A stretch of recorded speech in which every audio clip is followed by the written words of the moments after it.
peace with India, we want friendship with India, but that peace and friendship must be a peace of honor.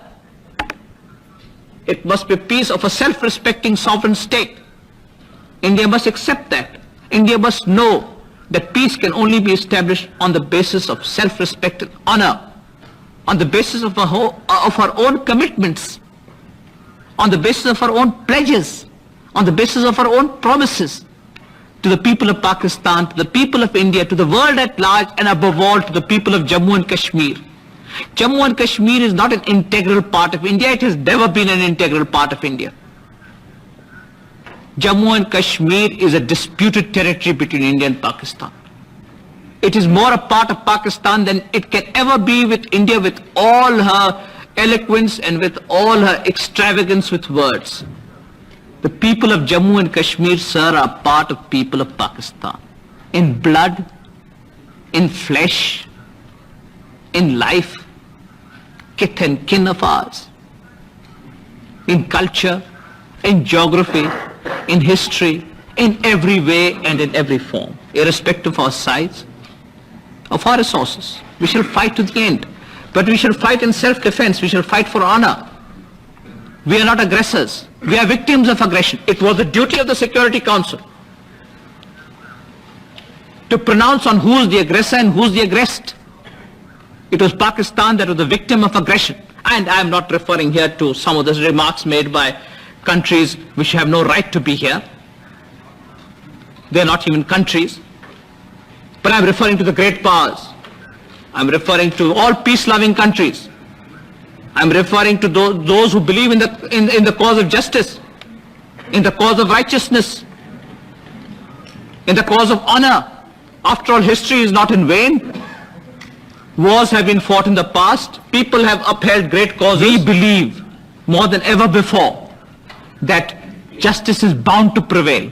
That the people of Jammu and Kashmir, 5 million people, sir, must have a right to decide their own future. Why should they be made an exception? The whole phenomenon of self-determination, stretching from Asia and Africa, should apply to the whole world except to the people of Jammu and Kashmir. Are they some outcasts of an Indian society? Are they some untouchable pariahs? That they should not be given the right of self-determination, that they should not be allowed to have a right to their own future? The great country of France, they have permitted the Algerians to have the right of self-determination. It is a Wilsonian concept, the right of self-determination. The Soviet Union believes in the right of self-determination of all peoples. The whole world believes in the right of self-determination, and must it be denied to the people of Jammu and Kashmir merely because power must prevail over principle? Power shall never prevail over principle. Finally and ultimately, principle must prevail over power. This is a Christian concept. It is an Islamic concept. It is a civilized concept. And those nations who do not believe in such concept, they must face the ultimate consequence. Secretary of State of the United States of America, Mr. Dean Rusk, said that the historical position is a plebiscite in Kashmir. On the one hand, you have the whole world arrayed on the cause of right and justice and morality. On the other hand, you have a war machine, an arrogant and a chauvinistic state, breaking its pledges, breaking its promises, and wanting to destroy the will and the spirit of our people. The will and the spirit of our people can never be destroyed, Mr. President.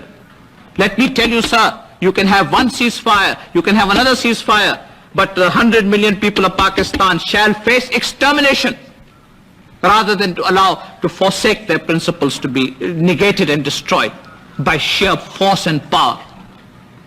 So, in response to the call of international peace and international goodwill, we have ordered our troops, provided India agrees, to a cessation of hostilities.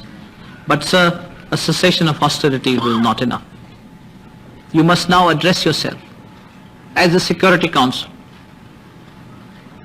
as the most important organ of the United Nations, to the heart of the problem. For 18 years you have played and toyed with the future of Kashmir.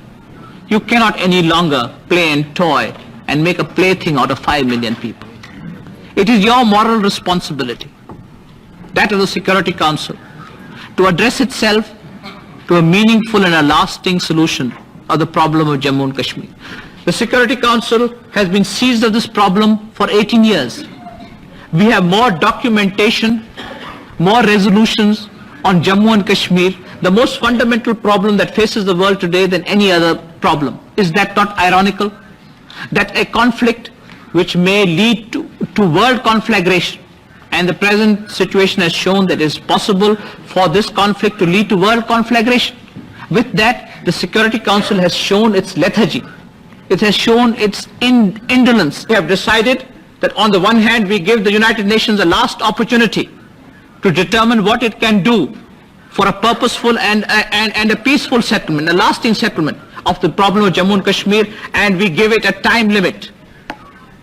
We will, within a certain period of time, if the Security Council is not able to determine and decide on the future, on the responsibilities which are placed on it, on its honor under the Charter, which believes in self-determination, then Pakistan will have to withdraw from the United Nations.